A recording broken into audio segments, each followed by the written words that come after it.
Assalamualaikum warahmatullahi wabarakatuh. Bismillahirrahmanirrahim. Alhamdulillahilladzi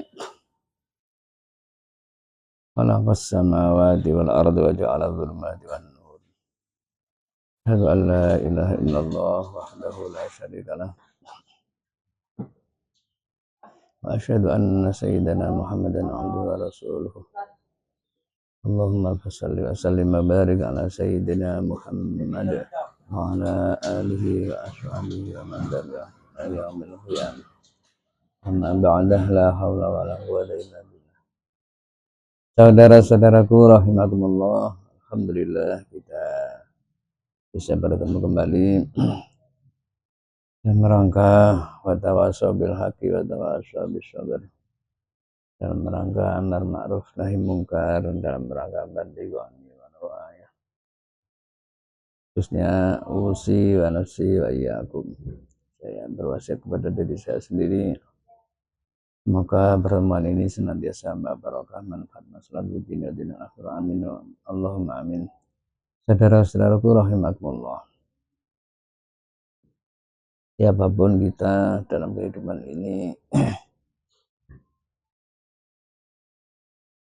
bisa hampir pasti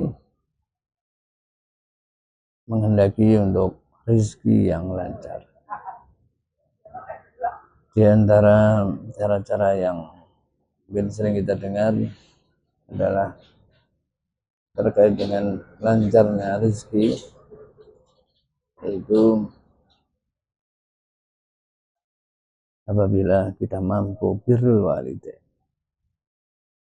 Sekali lagi, birrul walidain, satu amal yang istimewa yang banyak mempengaruhi dalam segala hal. Satu hal dikatakan, barang siapa yang mendaki untuk dilancarkan rezekinya, maka hendaknya dia mau birrul walidain atau memperbaiki hubungannya dengan orang tua dan sering mengunjungi. Maka dari itu, ayolah dari kita yang masih punya orang tua, bagaimana dengan rangka menjalin hubungan baik dengan orang tua. Ini sangat dianjurkan. Bahkan sekian banyak ayat dalam Al-Quran itu berbuat baik kepada Allah itu sering dikaitkan dengan berbuat baik kepada orang tua. Anishkurli wali walidaik, bersyukurlah kepada aku dan bersyukurlah kepada kedua orang tua. Ini cermin bahwa sedemikian tingginya peringkat berbuat baik kepada orang tua, di samping sekian banyak keutamaan-keutamaan yang lain. Bahkan di situ ada sekian banyak etika-etika kita terhadap orang tua, sampai kita berkata hus saja dilarang, la taqul lahum uff. Bahkan dalam fase orang tua yang mengajak musyrik saja, kita tetap diperintahkan untuk wasahibhuma fid dunya ma'rufa. Mungkin saat yang sama, di saat orang tua memerintahkan kita untuk musyrik, untuk menjalankan sesuatu yang syirik, jelas kita tidak boleh patuh. Tidak hanya orang tua, siapapun, semua makhluk, meskipun seorang guru kita, meskipun orang tua kita, meskipun penguasa, kita dilarang patuh dalam rangka untuk maksiat kepada Allah. La ta'ata li makhlukin fi maksiatillah. Kita tidak boleh patuh, tidak boleh taat, tidak boleh ikut kepada perintah yang mana perintah itu mengandung maksiat kepada Allah. Siapapun, termasuk orang tua. Namun demikian, khusus dalam hal kepada orang tua, di saat orang tua nyeleweng, orang tua memerintahkan kita untuk syirik, kita tidak boleh patuh. Namun ini yang perlu saya garis bawahi. Sekali lagi, namun wasahibhuma fid dunya ma'ruf. Kita tetap diperintahkan untuk mempergaulinya dengan baik. Inilah yang sesuatu yang berat.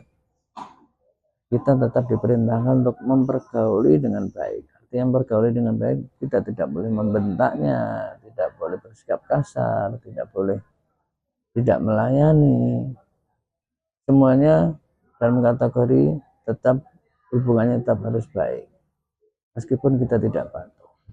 Ini yang sering kita rasanya berat karena memang sesuatu amal yang utama, sesuatu amal yang sangat baik, dah kadang tentu biasanya berat untuk dijalankan.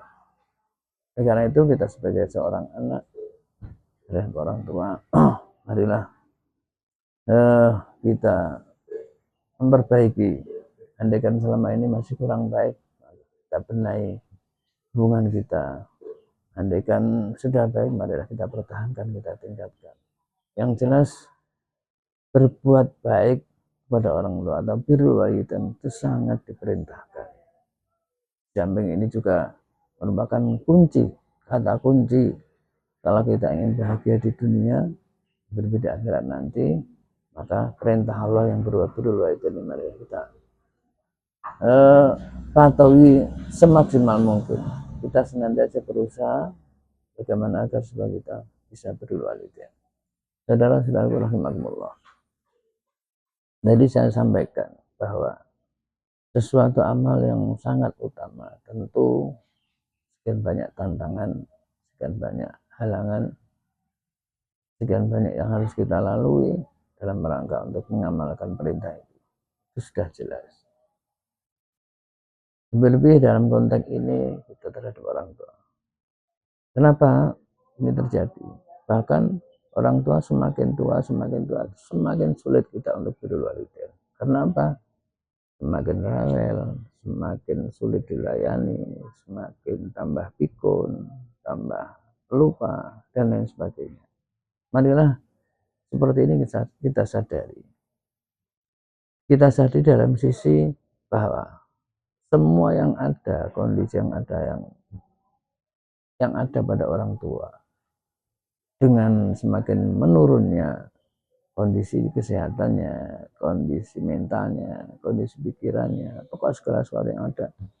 Kalau semuanya menurun, semuanya semakin kita menghadapi tantangan yang berat, itu memang kita bisa bilang sunatullah. Artinya apa? Kita harus sadar bahwa itu semua adalah kehendak Allah.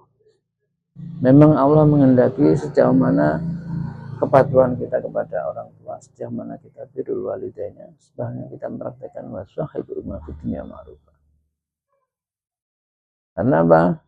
Kalau ini kita tidak sadari bahwa itu semua adalah kehendak Allah, kehendak menentukan karakternya orang tua, menentukan kondisi orang tua seperti itu. Kalau kita hanya terpancang kepada si orang tuanya, maka kita sering akan tidak terkendali keemosian kita tidak terkendali untuk gampang marah, gampang tidak mau melayani. Itu pada dasarnya kita tidak sadar bahwa semua itu adalah kehendak Allah. Menguji kita sebagai anak sampai sejauh mana mau atau mampu birrul walidain. Sampai sejauh mana mampu wasahibul fid dunya ma'rufah. Bahasa saja setiap kita, saya yakin pasti menjalani masalah ini. Oleh karena itu, marilah dalam rangka untuk mempraktekkan perintah itu, untuk mengamalkan apa yang diperintahkan oleh Allah itu. Sekali lagi kita menyadari masalah ini dan akhirnya kita dengan segala cara apa yang menakar supaya itu birrul walidain kita itu terrealisasi, terbukti atau terlaksana. Itu tadi di antara langkahnya kita harus sadar itu semua adalah kehendak Allah. Mengkondisikan orang tua seperti itu adalah semua adalah nggak lepas dengan peran Allah dan mananya menguji kita sebagai anak.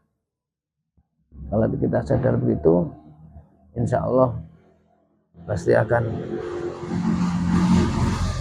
membawa satu kekuatan dari jalan, kekuatan batin, kekuatan mental. Karena bagaimanapun sebenarnya hubungan kita adalah kepada Allah. Bagaimana kita patuh kepada Allah, perintah untuk birrul walidain. Saudara-saudaraku rahimakumullah. Di samping itu sekali lagi bahwasanya itu kehendak Allah dan Allah memang untuk menguji kita sampai sejauh mana kita bisa melaksanakan perintah Allah, kita juga harus sadar bahwa semua itu kembali kepada kita. Kalau kita mampu, kita mau dengan segala cara untuk melaksanakan kewajiban, nantinya kita di saat sudah tua, insya Allah ini bagian dari hukum sunnatullah. Insya Allah anak kita kepada kita juga akan mau dan mampu birrul walidain. Seperti ini sekali lagi sudah melakukan sunnatullah. Dimana kalau kita mau, mampu untuk berdoa kepada orang tua, insya Allah anak kita juga mau dan mampu birrul walidain. Karena Allah punya hukum sebab akibat. Di samping itu pula, ini satu modal kita dalam rangka menggapai kebahagiaan dunia agar segala rezeki lancar. Di antara langkahnya adalah kita harus mampu, harus mau bagaimana hubungan kita kepada orang tua, sejauh mana keharmonisan kita kepada orang tua. Jadi karena itu sekali lagi marilah kita bersama-sama untuk menggapai ini, senantiasa kita upayakan, karena bagaimanapun ini perintah Allah jelas, dan itu mengandung satu agungnya perintah, tentu pahalanya juga semakin agungnya, dan ini akan membawa dampak dalam kehidupan dunia ini lebih di akhirat nanti. Demikian saudara-saudaraku yang bisa saya sampaikan. Semoga ini membawa pencerahan, akhirnya memberi dampak kita semangat untuk birrul walidain, semangat untuk memperbaiki hubungan kita agar sudah harmonis kepada orang tua. Demikian wal afu minkum. Wassalamualaikum warahmatullahi wabarakatuh.